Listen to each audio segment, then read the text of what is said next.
भारत गौरव आचार्य श्री पुलक सागर जी गुरुदेव के प्रवचन और धार्मिक कार्यक्रम देखने एवं सुनने के लिए जिन शरणम मीडिया चैनल को अभी सब्सक्राइब करें और बेल आइकॉन पर क्लिक जरूर करें। इसलिए मैं आपसे निवेदन करता हूं, एक बात बताओ, रूस भारत से कितना दूर है? कितनी दूर है? बोलो रे। पाकिस्तान भारत से कितना दूर है? लगा हुआ है ना मेरे भाई।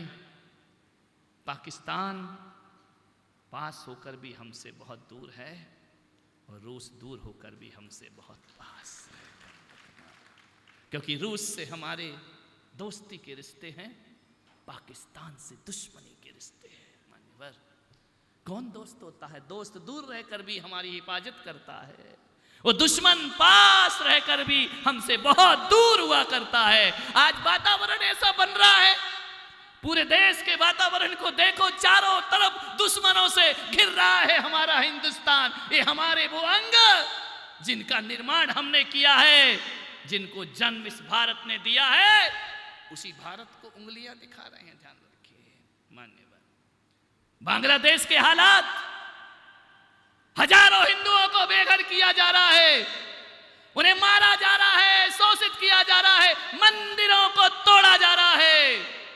मैं आज धन्यवाद देना चाहता हूं भारत सरकार का। ध्यान रखना, उसने अपने हिंदुओं के लिए दरवाजे खोल दिए हैं कि आ जाओ, अपने देश में वापस आ जाओ। ध्यान रखना है, मत रहो उस देश में। मालूम है, भूल गया बांग्लादेश।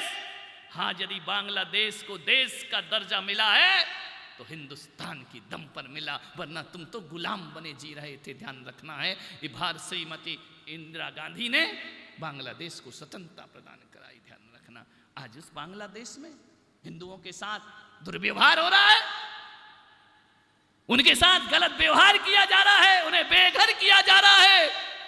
मान्यवर, भारत सरकार जागृत सरकार है।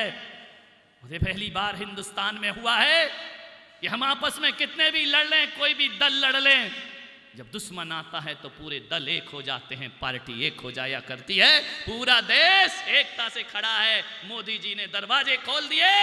जो भी बांग्लादेश में हमारे हिंदू लोग हों, भारत तुम्हारा इंतजार कर रहा है। ध्यान रखना, बहुत से लोग आ चुके हैं, कुछ वहां फंसे हुए हैं। ध्यान रखना, हालात ये हैं कि आज सखावत हुसैन, जो बांग्लादेश के गृह मंत्री, उन्होंने आज स्टेटमेंट दिया कि हमने जो कुछ भी हुआ, अराजकता फैली, बांग्लादेश भारत से क्षमा याचना करता है। ध्यान रखना, ये भारत की ताकत है। चारों ओर से भी घिर जाए ना मेरा हिंदुस्तान, तो एक बात रखना, जब तक मेरे भारत में अध्यात्म जी रहा है, दुनिया का कोई देश उसका बाल बांका नहीं कर सकता है। ध्यान रखना, मैं धन्यवाद दूंगा भारत सरकार को, लेकिन एक अपील और है मेरी आपसे कि आज बांग्लादेश में कुछ घटा तो हमने कहा हिंदू अपने देश वापस आ जाए।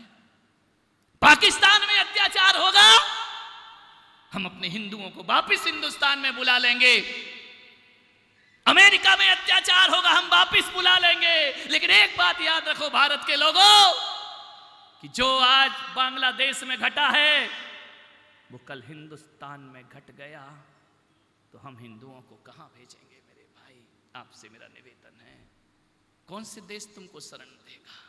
आज पूरे विश्व में कहीं भी हिंदू पर कुछ हो, हमारा भारत अपना लेगा, हमें कौन अपनाएगा? यदि ऐसी स्थिति हमारे देश में हो गई, सोचने का विषय है, चिंतन का विषय है। जागना होगा भारत के हिंदुओं को। लोग कहते हैं कि यह हिंदू मुस्लिम की बातें संत किया करते हैं, संत नहीं करते हैं।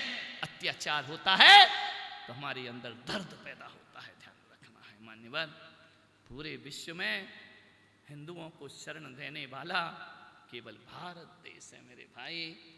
और यदि भारत में हिंदुओं के साथ ऐसा हुआ, फिर कोई हमारे पास नहीं है, हमारा नाम निशान और संस्कृति को बर्बाद कर दिया जाएगा। ध्यान रखिए, और ये षड्यंत्र रचे जा रहे हैं सब जगह से। देख लिया ना पड़ोसी देश, अखबार में पढ़ो, वहां की आईना जेल में क्या यातनाएं दी जाती थी कैदियों को। 500 कैदियों को रिहा किया गया, ध्यान रखिए। उनके नाखून उखाड़ लिए जाते थे और ऐसी जगह कैदियों को बंद किया जाता था जो सत्ता के विरोध में बोलता था कि वहां सूर्य की रोशनी भी नहीं जाया करती थी। ध्यान रखना, मेरे भारत में बड़ी बड़ी जेल हैं, लेकिन मेरा भारत आज भी संवेदनशील है।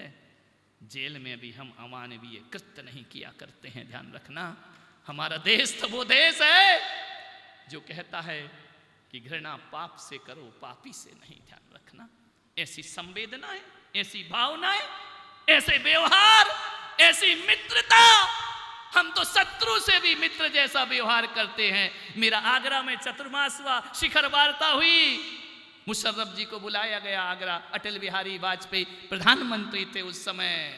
हमने दोस्ती का हाथ फैलाया, उनने करगिल का युद्ध सौंप दिया हमें। ध्यान रखना, पड़ोस में हमने बस भेजी, तुमने पीठ पीछे छुरा भोंक दिया हमारे ऊपर।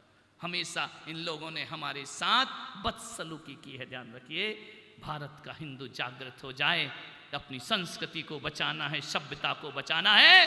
पूरे देश के हिंदू को एक होना पड़ेगा, हिंदुस्तान को मजबूत करना पड़ेगा, भारत को मजबूत करना पड़ेगा।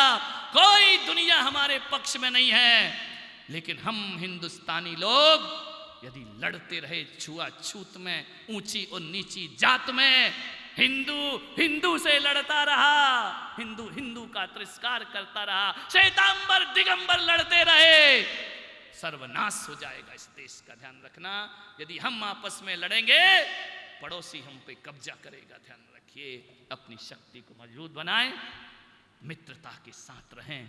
आज मैंने दोस्ती का संदेश दिया है आपको। ध्यान रखिए, कोई रिश्ता निभाओ या ना निभाओ, दोस्ती का रिश्ता निभाओ। राज्यसभा, विधानसभा, लोकसभा वैचारिक मतभेद रखे, लेकिन मनभेद ना रखे।